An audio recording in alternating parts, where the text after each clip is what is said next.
evening. Tonight's the night we link up live with Radio 1 FM, where Mark Goodier is already in full flow. And if you can pick up stereo Radio 1, you can join us in trying out an intriguing effect that promises to produce stereo sound, not just from between your speakers in the normal way, but from outside them and even from all around the room. Well, if you want to try this out, you'll find Stereo Radio 1 on FM between 97.6 and 99.8, depending on your area. And to judge the effect, you'll need to sit back from your speakers and halfway between them, like this. Thank you, Howard. We'll be testing that 3D stereo in just over 10 minutes, so be prepared. Also tonight, why the new terminal at Stansted Airport is designed not to take off. Who or what is keeping an eye on your chocolates? And how South Korea plans to clean up in home electronics. First though, Peter. If you have a problem with self-image, then remember that the reflection that you see depends on the shape of the mirror. If, though, you have a mirror that can vary the effect, like this flexible mirror, then that can be rather more interesting, because if I pump air into this mirror, it bulges and you can see the whole of my face. But if I suck that air back out again, it becomes concave and you get a rather fine close-up of my mouth. Yes? Well, please yourselves.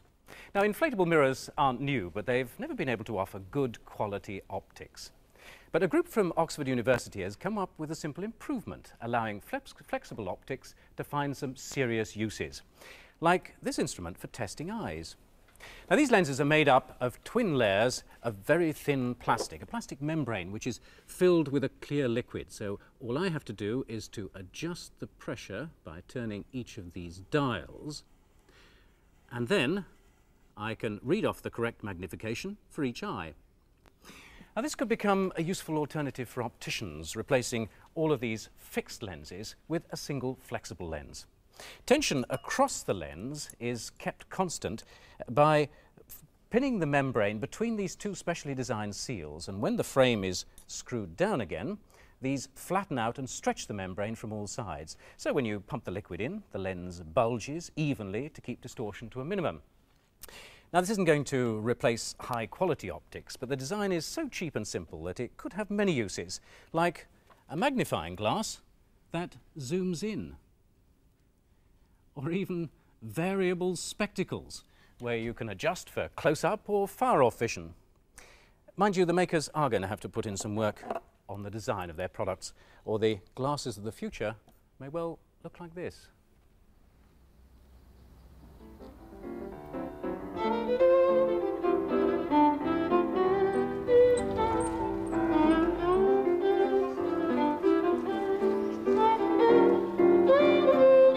Airports can be so confusing. I once got so mixed up that I even missed my flight. So when Stansted was named as London's third airport, the first thing the authorities wanted was a new terminal building that made sense as soon as you walked in through the door. Architect Norman Foster's vision for the airport was a single-level building that you walk through in a straight line. From check-in, to passport control, to the duty-free, and finally, a train direct to the plane. No lifts, no escalators, no labyrinthine corridors. And the key to all this is overhead, a rather special roof, 198 metres by 198 metres, twice the area of Lord's Cricket Ground.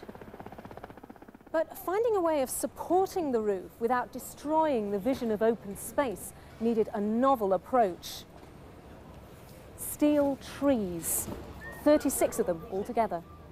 The trunk runs up through the floor from the basement and divides into 4 tubular branches. The 4 branches of each tree support the roof section immediately above, while the weight of the surrounding sections is shared between the branches of the neighbouring trees. If it wasn't for these steel rods attached to the ends of the branches, the structure would be as flimsy as it looks. The rods are actually pulled into position, tightened down onto a central joint.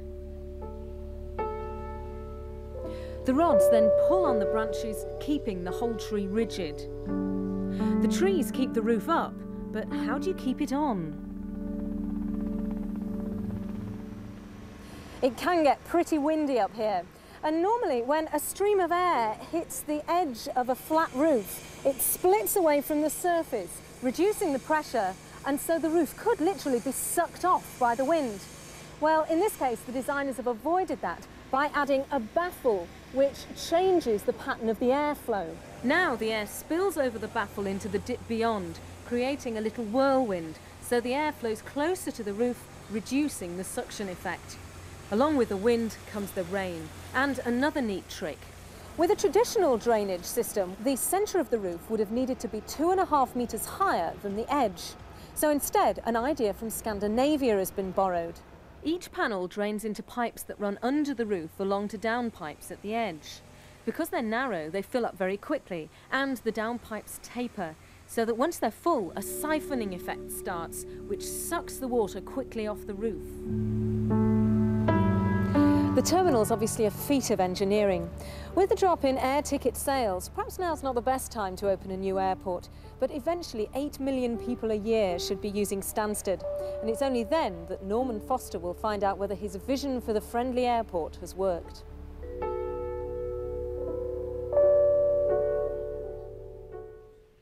Every year, Britain's blood transfusion service supplies over 1 million litres of blood, but maintaining that supply demands careful planning because blood has to be used within 5 weeks before it goes off. For years, scientists have been looking for ways to increase that time, and in fact, back in 1966, we looked at a technique for storing blood by freezing it in liquid nitrogen. Before freezing, a glycerol solution is mixed with the red cells to protect them from breaking up during freezing. The mixture is blended, and when enough antifreeze is added, the contents of the bag are transferred to specially manufactured thin stainless steel containers, carefully marked to describe the contents. The technique worked, but it's never been widely used because the glycerol antifreeze has to be removed before the blood is given to a patient. That glycerol was needed to protect the red blood cells from bursting as sharp ice crystals form inside them. Now though, 25 years later, a new simpler technique developed by the British Army is just starting clinical trials. It uses this harmless starch to protect the cells, and it doesn't have to be removed afterwards. As before, the blood is frozen in liquid nitrogen using a specially designed bag inside this frame. To remain usable, the blood must be frozen very quickly, so they've had to develop this special plastic bag which allows rapid cooling. Its large area ensures a thin layer of blood which will freeze uniformly, and the frame is needed to keep this thickness constant. Freezing takes about 30 seconds, so this one should just about be ready.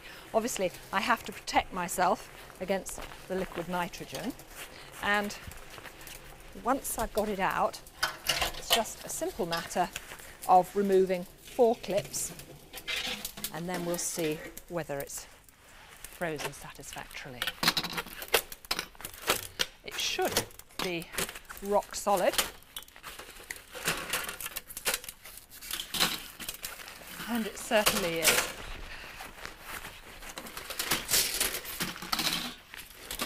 Whoops, there it is. Very solid.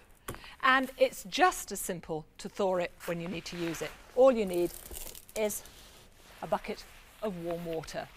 By making it this simple, the Army now has a method that could be used at mobile hospitals, but it could also help the transfusion service with rare blood groups for which they can't get a steady supply.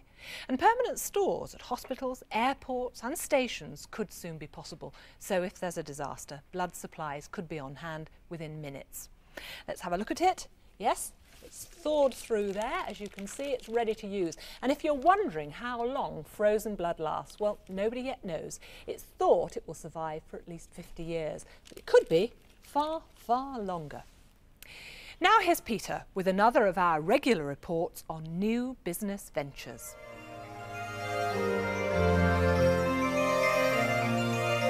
Cranfield Institute of Technology, Bedfordshire, 1986. An industrial robotics class is lectured on automation and machine vision by Federico Margules.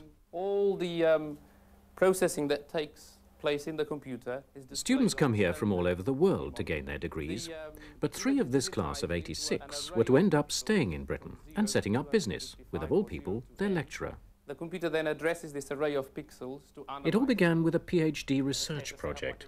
Using TV cameras, Frank Meyer had come up with a novel way of teaching a robot complex movement. And this will be followed by the vision system. Okay, so we lift it, cameras are following it. I go through space, go through space. And you see on the monitors happening here. Yeah. And then go down. It did away with time-consuming special programming by simply getting the robot to mimic Frank's actions. And it's taking the robot through step by step along this path. Since much of the Cranfield research was sponsored by the Ford Motor Company, their engine plant was an obvious place to find a job in the real world. This robot takes flywheels off a conveyor belt and slides them onto engine crankshafts. The flywheels must be rotated to line up with a key in each crankshaft, an obvious task for a vision system. It uses an ordinary surveillance camera to look at the end of the crankshaft and then search for the keyway, which it then marks with a cross. That information is then translated by Frank's computer into instructions to guide the robot. A straightforward solution that's still in use today. Integral Vision, as they now call themselves, was still a tiny company, but this success gave them the confidence to approach other large organizations. So we went steaming ahead and quoted for all the large companies who might be interested in our products. We had miscalculated a fundamental fact, which is it takes a long time from an inquiry or a quotation to actually receiving an order. In fact, the company was in serious debt, and their problems didn't disappear when orders were placed. Cadbury's asked them to monitor the size of fudge as it emerges, still hot, before being cut and coated in chocolate. But developing the system to give operators a clear display of fudge size took 3 months of special computer programming. Philippe Lasnier was given the job of shortening that time. What we did was to create one program with always the same features and make it more or less standard. And now we just had to take that big program, add only the difference for the new application, and we are down to 2 weeks. With Philippe's new program reducing development time, the future looked rosy. And at last the cash flow started. Their next goal was to design a range of standard vision systems to feed the information in. After these multiple TV cameras measuring fudge bars, came an infrared system for inspecting steel bars. A video microscope can even be used to check circuit boards. And now they're trying lasers. With the laser, we can actually measure the height of a component as it's extruded. As you can see, as I move the part up and down, the laser beam is deflected, gets further away from its zero line, and that is picked up by the camera and gives us the height of the component. This project was actually financed by a government SMART award and looks like finding another application in the British steel industry. These huge bars are made to very fine tolerances, and the laser system could be used to find out how much each bar bends along its length to within 1 millimeter per meter. Now they can produce equipment quickly for many applications. They're a victim of their own success and find their final problem is satisfying demand. Installation, we're not going to be able to do anything until probably towards the end of May. The constant inquiries are handled by Peter Ramsden. We're short of personnel across all departments in the company, and the only way to overcome it is to expand. Company resources are stretched as their cramped workshop tries to cope with new customers as well as existing ones coming back for more. That's why they think now is the time to expand. And their first step will take them full circle back to their beginnings. Federico and his old students are hoping to be the first occupants in a new science park being built at Cranfield.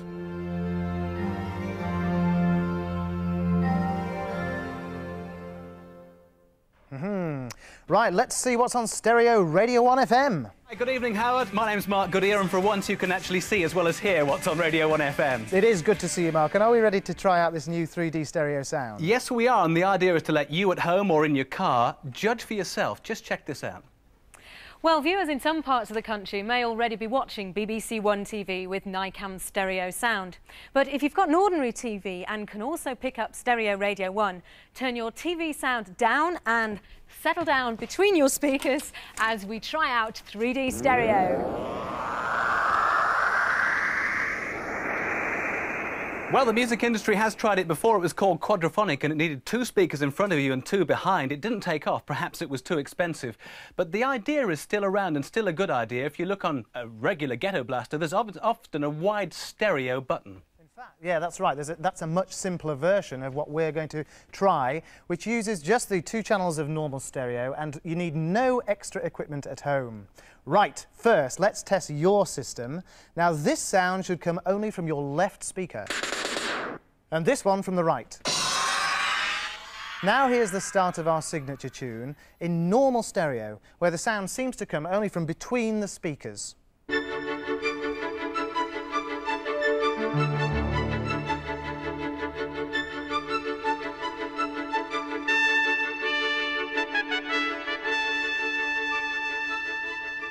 OK, and now for the first time ever in 3D stereo, which should sound a lot wider.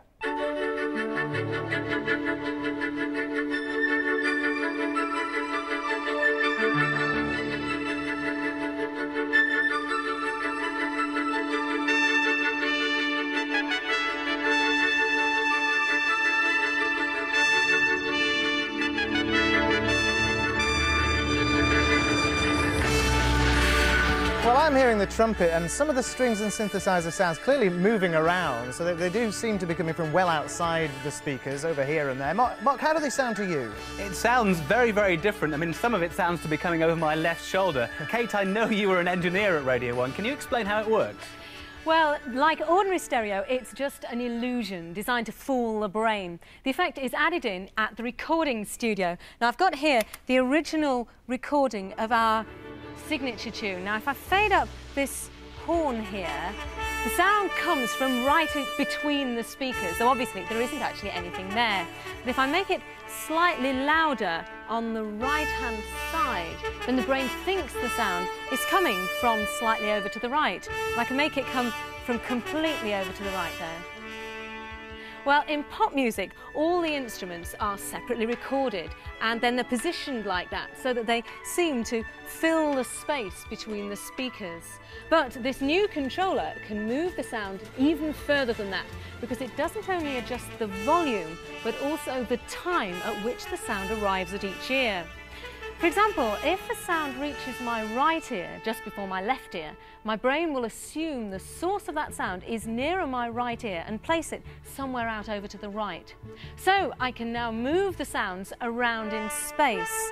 I think we can demonstrate it with the horn here. Now let's see, that's in the middle at the moment, but if I just put it over towards the left there, now I'll take it round to the right. Oh, it's gone away. It should come back in a moment. There it is, round to the right, and now even further, round beyond the speaker.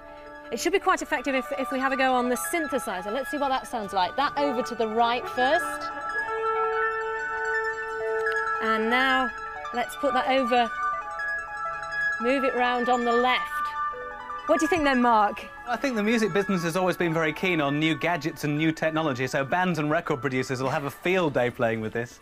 In practice, it is more complex because the processor varies other factors apart from just the time. It's been programmed from experiments in how the brain interprets real sounds. So it can even fool the brain into believing that some of the sounds might be coming from right behind you.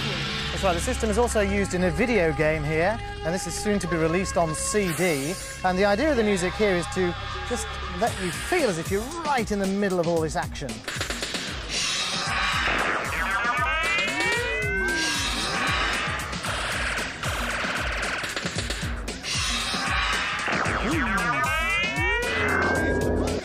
All right. Well, Mark, what do you think the best sorts of music to benefit from this effect? That's quite amazing. It sounds like the effect of flying around your head. That's Tim Simonon's Mega Blast. I think more subtly, Simple Minds are considering using it. And the Rolling Stones, I understand, for their next live album, are considering using it on some tracks. So you might end up thinking that you're in the audience when you're listening to the album. Oh, good. I've always wanted to go to one of their gigs. Well, whether people will really go out and buy tracks because they are 3D stereo remains to be seen. But if you want to be one of the first to have it on CD, don't forget that we have a competition running. We're giving away 100 of these special discs, which include all the 3D music that you've heard tonight. Now, last week, we asked you, in what year were compact discs first introduced in this country? And as an extra clue, this piece of music was one of the first to be released on CD that year. Well, they don't come more familiar than that. Don't write to us, though, but do write to the address in the current issue of the Radio Times. Thanks a lot, Mark. Enjoy the rest of your show. Thank you very much. It's a great pleasure, and we'll see how long the technology takes to actually pick up and become successful. And meanwhile, we'll continue the experiment on Radio 1.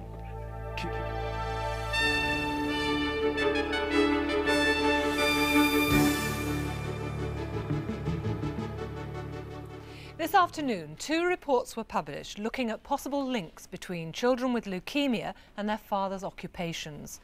The idea of such a link was first raised a year ago in a report on the cluster of leukemia cases around the nuclear reprocessing plant at Sellafield. That study found that men who'd been exposed to radiation at work fathered children who were more likely to develop the disease. The connection was completely unexpected, so scientists hoped that studies at other nuclear sites would either confirm the results or else show that the link didn't exist. But a study carried out at Dounreay and published today found no evidence either way. One of the difficulties with both studies is the small number of cases involved, but a second report published today looked at over 100 children with leukemia, and this report does suggest a link with the father's occupation, and not just in the nuclear industry. Fathers exposed to the industrial chemical benzene, to wood dust or to radiation were all more likely to have children who developed leukemia. The researchers warn that even 100 cases isn't enough to prove a link. But their results are likely to focus attention on the search for a biological mechanism, some genetic pathway, that could explain how a father's job could increase his child's risk of leukemia. According to a report in this Monday's Wenhua Daily, zoologists in China are trying to find out why a panda called Jia Qin Shan Mei, which normally eats bamboo, is eating sheep. Although the giant panda has the digestion of a carnivore, it adapted to vegetarianism a long time ago and has an almost exclusively bamboo diet. But at regular intervals, bamboo plants flower and then die out across large areas of their mountain habitat, so pandas have to move on to find new supplies. This never used to be a problem, but as the human population in China expands, low-lying bamboo forests are being cut down for agriculture, and the last 1,000 pandas are losing this source of food. Scientists aren't sure whether this shortage accounts for Jia Qin Shan Mei's uncharacteristic behaviour. Even when she was discovered in the sheep pen, she refused to leave. So, is she just hungry, or could she be mad? She's now, as they say, under observation.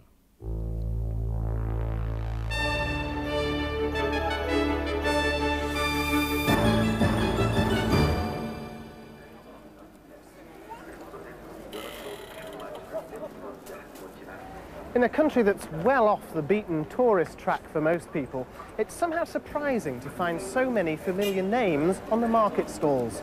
But these fashionable hallmarks of Western style are in fact manufactured here in South Korea. It's not all footwear and fancy goods though. Korea is actually the largest manufacturer of microwave ovens in the world and the third biggest producer of microchips. Browse in any high street from Stockholm to Sydney, and chances are most of the personal computers contain Korean-made memory chips. CDs, TVs, videos, you name it, the Koreans make it. Over the last 30 years, the country has undergone a complete transformation. An impoverished nation, rural and ravaged by war, has emerged a generation later as a high-tech economic superstar. Ironically, though, the very things that have enabled Korea's phenomenal progress now threaten its success on the electronic world stage. the manufacturing technology used here has been imported from abroad. And it's this policy of borrowing and adapting technology, together with a cheap labour force, that's enabled Korea to catch up so rapidly and become extremely competitive. But no more. For the first time in years, exports have fallen, wages have increased dramatically, whilst more and more countries are starting to impose trade restrictions. And as Korea's costs rise, a whole string of new rivals, Thailand, Malaysia, the Philippines, are now stepping into Korea's shoes. We have many problems. One of the big problems is that Korea is too much dependent on foreign technologies. Really, it is high time for us to develop homegrown leading-edge technologies. For this, Korean government earmarked nearly $5 billion over the 5 years. Some of that funding is going into long-term scientific research, like the development of high-temperature superconductors. Some's being invested in a new generation of computer software. Welcome to tomorrow's world. 안녕하십니까? 미래의 세계입니다. This is Korea's first speech synthesizer that recognises the written word. It's one of a number of sophisticated systems that are being developed here at the government-sponsored Electronics and Telecommunications Laboratory. Would you please show me your tongue? Okay. Some of these developments are already entering the marketplace. Tell this medical diagnosis system your symptoms, and it'll prescribe the treatment you need using its knowledge of Oriental medicine. You must take a mixture of Chinese angelica and white peony roots. Angelica and white peony roots? Yes. Many of the research projects here will take years to come to market, but some of the country's other new inventions are already starting to pick up.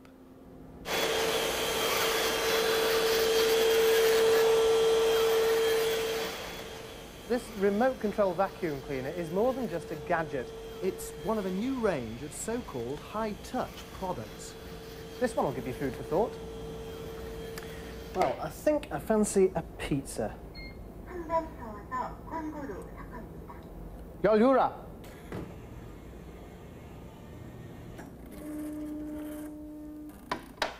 다추라.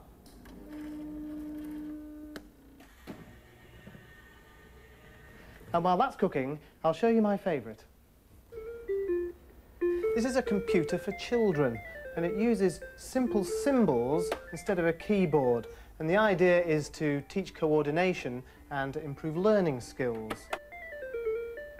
Bringing these homegrown innovations to an international market is now the key to the future prosperity of the country's electronics industry. The Korean vision is to do in 5 years what the Japanese did in 20. With the world economy entering recession, they may have an uphill struggle ahead. But the people here certainly seem to have the will and the determination it'll take to succeed. It's dark and you're sure you heard someone moving around down in the storeroom. You want to check if there's actually someone there, but you don't want them to know that you're here. You can't use a torch, so how about this, a handheld people detector? Right, let's take a look. Well, all I can see is a row of dummies there, but yes, the detector's telling me that there's somebody hiding there in the dark at the back. Howard, is that you?